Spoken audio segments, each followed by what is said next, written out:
The real story is consumers are not spending, they are charging, and there is a difference. Since home equity isn't available anymore, they've gone back to where else? Credit cards. U.S. credit card debt rose almost $9 billion in November alone, to a total that is just shy of $1 trillion in credit card debt.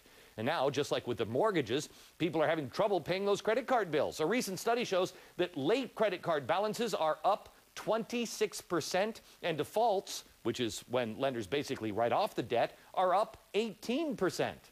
The truth is that now Americans are unfortunately following their government's example by taking on debts they just cannot afford to take on or pay.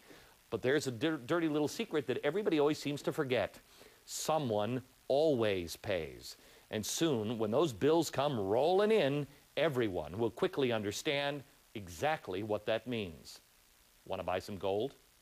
Gary Herman is the president of Consolidated Credit Counseling Services.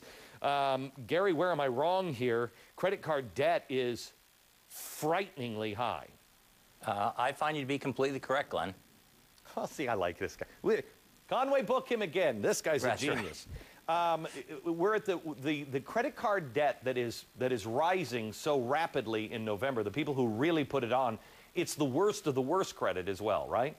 Yes, I agree. I've seen a new type of consumer finding themselves in trouble with credit card debt, and the people who were in trouble before are finding it completely impossible to make their payments. Okay, so what we're doing is we are giving credit, and people are taking that credit who shouldn't have that credit in the first place.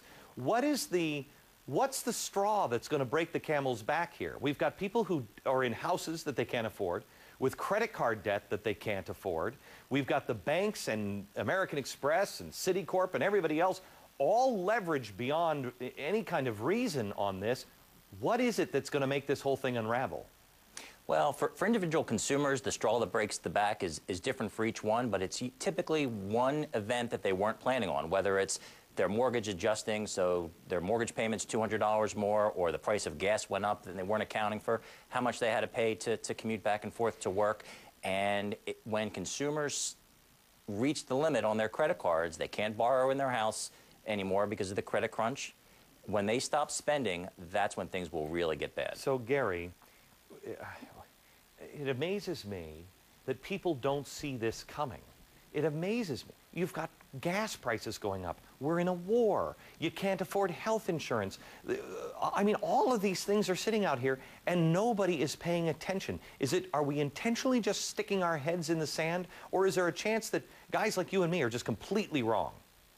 No, I think that nobody's talking about it because the solution to the consumer debt problem is to stop spending. And if people stop spending, the concern is that you'd wind up in a recession. So the cure may wind up being worse than the disease. Well, but you're going to have to do it at one point or another. I mean, I had a guy call me on the radio program today, and he said, Glenn, you're killing me. I'm in business. Would you stop telling people to stop buying stuff? And I said, okay, look, I'll tell you what to buy. You go out and you buy a coat, you buy shoes for what your kids are going to need 2 years down the road.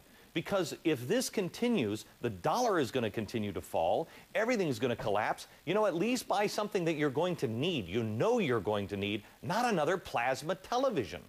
Right. Wrong? No, correct. This guy. America, you listen to this guy. This guy over here, wait, this guy over here, he's a genius. Just saying. Thanks a lot, Gary. I appreciate it. Thanks, Glenn.